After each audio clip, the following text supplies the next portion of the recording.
Hey guys, welcome back to our YouTube channel Explore with Sai Arya. ನಾವಿವತ್ತು ಕಾಣಿಪಾಕ ಕ್ಷೇತ್ರ ಅರಗುಂಡ ಕ್ಷೇತ್ರಕ್ಕೆ ಹೋಗ್ತಾ ಇದ್ದೀವಿ.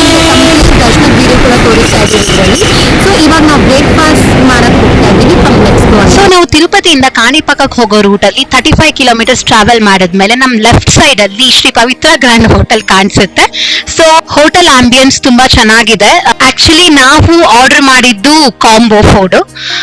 ಕಾಂಬೋದಲ್ಲಿ ಬರೋದು ಇಡ್ಲಿ, ವಡಾ, ಕೇಸರಿ ಬಾತ್, ದೋಸಾ, ಪೂರಿ. ಫುಡ್ ತುಂಬಾ ಚೆನ್ನಾಗಿತ್ತು ಅಂಡ್ ಫುಡ್ ಕಾಸ್ಟ್ ಬಂದು per head 150 rupees and combo will be highly recommended. ಸ್ನೇಹಿತರೆ, ಒಂದು ಒಳ್ಳೆ ಟಿಫನ್ ಇಂದ ಜರ್ನಿ ಸ್ಟಾರ್ಟ್ ಮಾಡಿದ್ವಿ.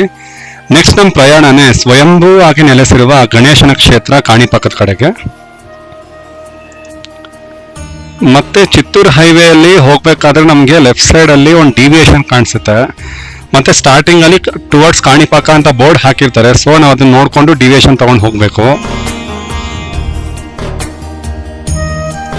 ಡಿವಿಯೇಷನ್ ನೋಡಿದ್ರೆ ಹಾಗೆ ಮುಂದೆ ಹೋದ್ರೆ ಮತ್ತೆ ರೈಟ್ ಸೈಡ್ ಇಂದ ಯೂ ಟರ್ನ್ ತಗೊಂಡ್ ಬರ್ಬೇಕಾಗುತ್ತೆ. ಅದು ಲಾಂಗ್ ರೂಟ್. ಸೊ ಅದಕ್ಕೆ ಆದಷ್ಟು ಲೆಫ್ಟ್ ಸೈಡ್ ಅಲ್ಲಿ ಡಿವಿಯೇಷನ್ ಇರುತ್ತೆ, ಅದನ್ನ ಫಾಲೋ ಮಾಡಿ. ಡಿವಿಯೇಷನ್ ಇಂದ ಹಾಗೆ ಮುಂದೆ ಬಂದ್ರೆ ನಮಗೆ ಸಾಕಷ್ಟು ಬೋರ್ಡ್ಗಳು ಕೂಡ ಕಾಣಿಸುತ್ತೆ ಟುವರ್ಡ್ಸ್ ಕಾಣಿಪಾಕ ಅಂತ. ಸೊ ಆದ್ರಿಂದ ನಮಗೆ ಅಲ್ಲಿ ಕನ್ಫ್ಯೂಸ್ ಆಗಲ್ಲ.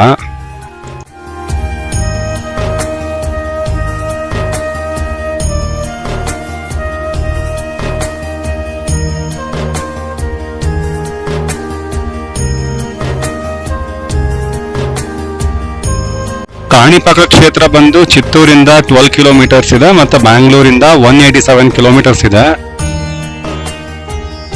ಈ ಕ್ಷೇತ್ರ ಏನಕ್ಕೆ ಇಷ್ಟೊಂದು ಪ್ರಸಿದ್ಧಿ ಅಂತಂದ್ರೆ, ಗಣೇಶ ಬಂದು ಇಲ್ಲಿ ಬಾಹುದಾ ನದಿ ತೀರದಲ್ಲಿ ಒಂದು ಬಾವಿಯಲ್ಲಿ ಸ್ವಯಂಭೂ ಆಗಿ ಸಿಗ್ತಾರೆ.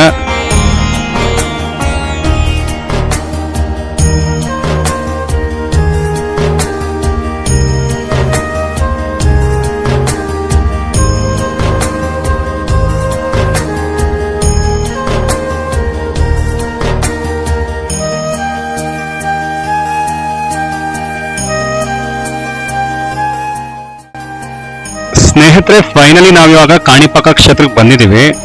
ಟೆಂಪಲ್ ಎಂಟ್ರೆನ್ಸ್ ಎಲ್ಲ ನಮಗೆ ಸಾಕಷ್ಟು ಪಾರ್ಕಿಂಗ್ ಪ್ಲೇಸ್ ಕಾಣಿಸುತ್ತೆ ಮತ್ತೆ ಅಲ್ಲಿ ಬಸ್ ಸ್ಟಾಪ್ ಕೂಡ ಇದೆ. ಊರಿಂದ ಬರೋದಾದ್ರೆ ಅಲ್ಲಿ ಬಸ್ ಸ್ಟಾಪ್ ಇದೆ, ಸೊ ಈಸಿ ಆಗುತ್ತೆ.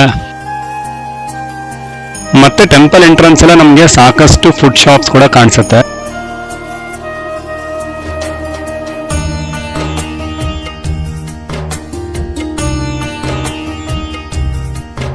ಸೊ ಹಾಗೆ ಮತ್ತೆ ಮುಂದೆ ಬಂದ್ರೆ ರೈಟ್ ಸೈಡ್ ಅಲ್ಲಿ ಪೂಜೆ ಸಾಮಗ್ರಿಗಳು ಮಾರೋ ಶಾಪ್ ಕೂಡ ಕಾಣಿಸುತ್ತೆ. ಮತ್ತೆ ಲೆಫ್ಟ್ ಸೈಡ್ ಅಲ್ಲಿ ಅನ್ನದಾಸೋಹ ಕೇಂದ್ರ ಕೂಡ ಇದೆ. ಇಲ್ಲಿ ಪ್ರತಿನಿತ್ಯ ಅನ್ನದಾನ ನಡೀತಾನೆ ಇರುತ್ತೆ. ಮತ್ತೆ ಲಗೇಜಸ್ ಎಲ್ಲ ಇದ್ರೆ ಇಲ್ಲಿ ಲಗೇಜ್ ಕೌಂಟರ್ ಕೂಡ ಇದೆ, ಸೊ ಅಲ್ಲಿ ಸಬ್ಮಿಟ್ ಮಾಡ್ಬೋದು.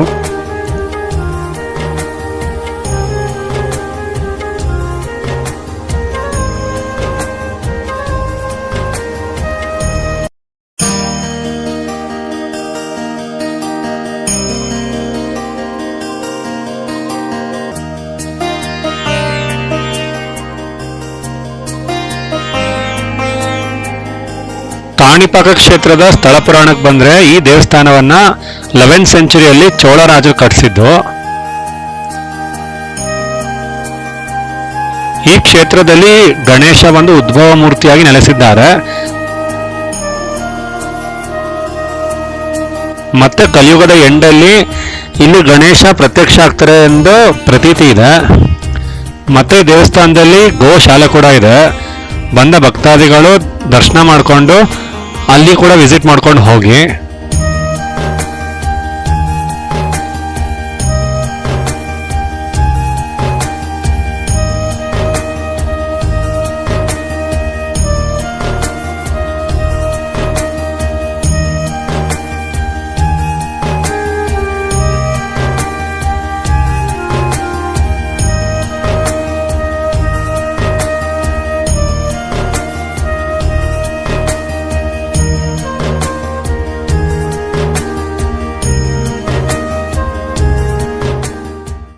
ಸ್ನೇಹಿತರೆ, ಫೈನಲಿ ದರ್ಶನ ಮುಗಿಸ್ಕೊಂಡು ಬಂದ್ವಿ. ದರ್ಶನ ತುಂಬಾ ಚೆನ್ನಾಗಾಯ್ತು. ತುಂಬಾ ರಶ್ ಇದ್ದ ಕಾರಣ ಇವತ್ತು ನಾವು ಅತಿ ಶೀಘ್ರ ದರ್ಶನ ಅಂತ ಇತ್ತು. ಅಲ್ಲಿ 150 rupees ಚಾರ್ಜ್ ಆಗುತ್ತೆ. ಸೊ ಅದು ತಗೊಂಡ್ಬಿಟ್ಟು ನಾವು ದರ್ಶನ ಮಾಡ್ಕೊಂಡು ಬಂದ್ವಿ. ತುಂಬಾ ಚೆನ್ನಾಗಾಯ್ತು ದರ್ಶನ. ಇಲ್ಲಿ ಫ್ರೀ 100 ಮತ್ತೆ 150 rupees ದರ್ಶನ ಹೋಗ್ಬೋದು. ಇವತ್ತು ನಾವು 150 ಹೋಗ್ಬಿಟ್ಟು ದರ್ಶನ ಮಾಡ್ಕೊಂಡು ಬಂದ್ವಿ. ತುಂಬ ಚೆನ್ನಾಗಾಯಿತು. 3 ಟೈಪ್ಸ್ ಆಫ್ ಇರುತ್ತೆ. ಒಂದು ಸರ್ವ ದರ್ಶನ ಇರುತ್ತೆ, ಒಂದು ಶೀಘ್ರ ದರ್ಶನ ಇರುತ್ತೆ, ಇನ್ನೊಂದು ಅತಿ ಶೀಘ್ರ ದರ್ಶನ ಇರುತ್ತೆ. ನೀವು ಡಿಪೆಂಡ್ ಅಪಾನ್ ನೀವು ಯಾವ್ದಕ್ಕೆ ಬೇಕಾದರೂ ಅದಕ್ಕೆ ಹೋಗ್ಬೋದು. ಸೊ ನಾವು ಕಂಪ್ಲೀಟ್ ಟೆಂಪಲ್ ಸರೌಂಡಿಂಗ್ ವಿಡಿಯೋ ಎಲ್ಲ ಮಾಡಿದ್ದೀವಿ. So I hope you like it.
Guys, ನಾವೀಗ ಕಾಣಿಪಾಕದಿಂದ ಅರ್ಧಗಿರಿ ಟೆಂಪಲ್ಗೆ ಹೋಗ್ತಾ ಇದ್ದೀವಿ. ಅರಗೊಂಡ ಕ್ಷೇತ್ರ ಅಂತಾರೆ. ಸುಮಾರು 13 ಕಿಲೋಮೀಟರ್ ಟ್ರಾವೆಲ್ ಮಾಡಿದ್ಮೇಲೆ ನಮ್ಗೆ ಅರಗೊಂಡ ಕ್ಷೇತ್ರ ಸಿಗುತ್ತೆ.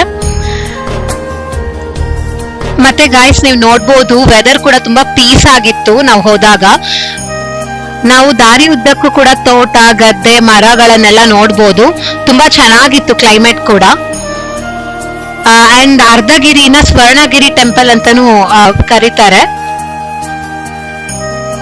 ಸೊ ಸ್ನೇಹಿತರೆ, ಈಗ ನಾವು ನೋಡ್ಬೋದು ನಮ್ ರೈಟ್ ಸೈಡ್ ಅಲ್ಲಿ ಆರ್ಚ್ ಕಾಣ್ತಾ ಇದೆ. And entry fees will be 50 rupees.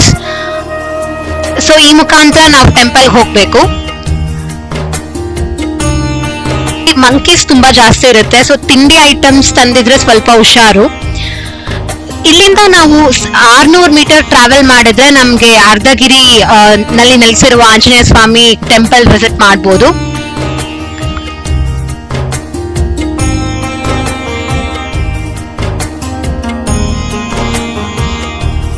ಈ ಕ್ಷೇತ್ರದ ಪ್ರಸಿದ್ಧತೆ ಏನಂದ್ರೆ, ಆಂಜನೇಯ ಸ್ವಾಮಿ ಸಂಜೀವನಿ ಪರ್ವತ ತಗೊಂಡು ಹೋಗುವಾಗ ಒಂದು ಭಾಗ ಈ ಕ್ಷೇತ್ರದಲ್ಲಿ ಬಂದ್ ಬೀಳುತ್ತೆ. ಅದೇ ಅರಗೊಂಡ ಕ್ಷೇತ್ರ ಆಗಿ ಪ್ರಸಿದ್ಧತೆ ಪಡೆದಿದೆ.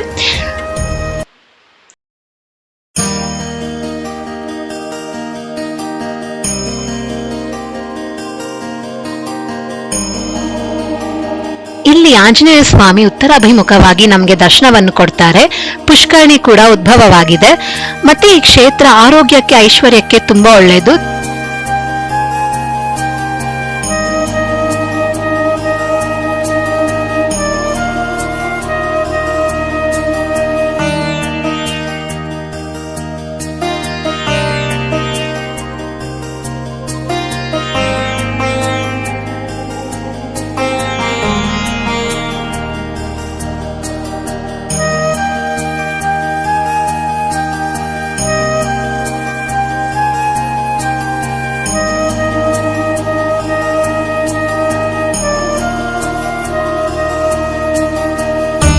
ಸ್ನೇಹಿತರೆ, ಫೈನಲಿ ದೇವಸ್ಥಾನದ ಹತ್ರ ಬಂದ್ವಿ. ದೇವಸ್ಥಾನದ ಹತ್ರ ನೀವು ನೋಡ್ಬೋದು ಸಾಕಷ್ಟು ಪಾರ್ಕಿಂಗ್ ಪ್ಲೇಸ್ ಇದೆ.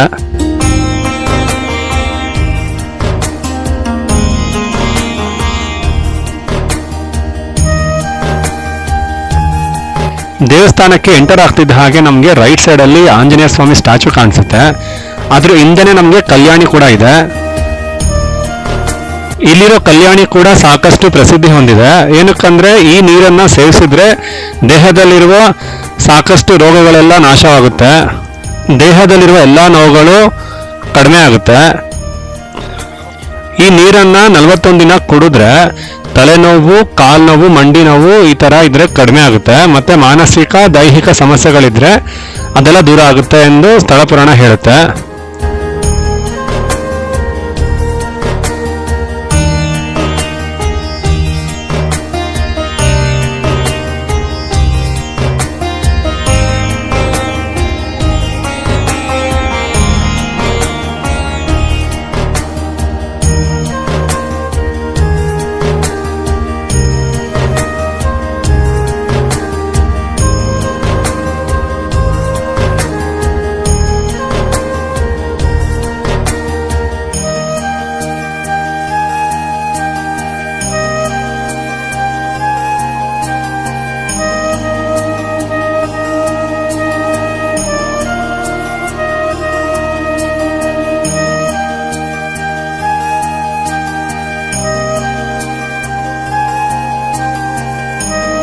ఇది ఆంజనేయ స్వామి రామాయణ కాలంలో సంజీవిని పర్వతం పట్టుకెళ్తున్నప్పుడు స్వామి చేతుల నుండి కొంత భాగం పర్వతం ముక్క విరిగిపడిన స్థలం అన్నమాట.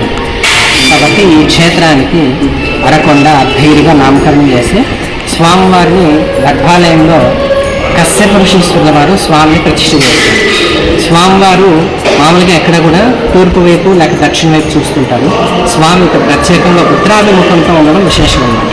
అలా ఉండడం వల్ల ఐశ్వర్యకారకుడు, ఆరోగ్య ప్రదాత అన్నమాట. ఆ మూలికా ప్రభావం పడినటువంటి స్థలంలో పుష్కరిణి స్వయంగా వెలిసిందనమాట. సహసిద్ధంగా వెలిసినటువంటి పుష్కరిణి ఉంది. ఆ తీర్థం సేవిస్తే మంచిది. ఆ తీర్థము ఇంటికి తీసుకెళ్ళి పూజా మందిరంలో ఉంచుకొని 41 రోజు 21 రోజు అలా పొద్దున్నే కరెక్ట్గా సేవిస్తే ఒంట్లో ఎలాంటి అనారోగ్య సమస్యలు నయమైపోతాయి. ఇక్కడ స్వామివారు ఆరోగ్య ప్రదాత, ఐశ్వర్య ప్రదాత కాబట్టి స్వామివారి యొక్క కృపకు అందరూ పాత్రలే. స్వామివారి యొక్క అనుగ్రహములకు నోచుకుంటారు.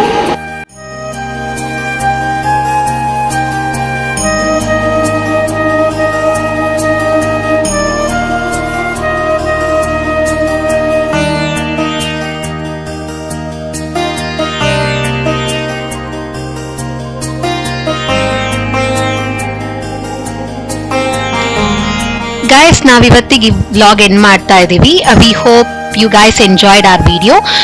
So please do like, share and subscribe our YouTube channel Explore with Sai Aryan. Yeah, thank you.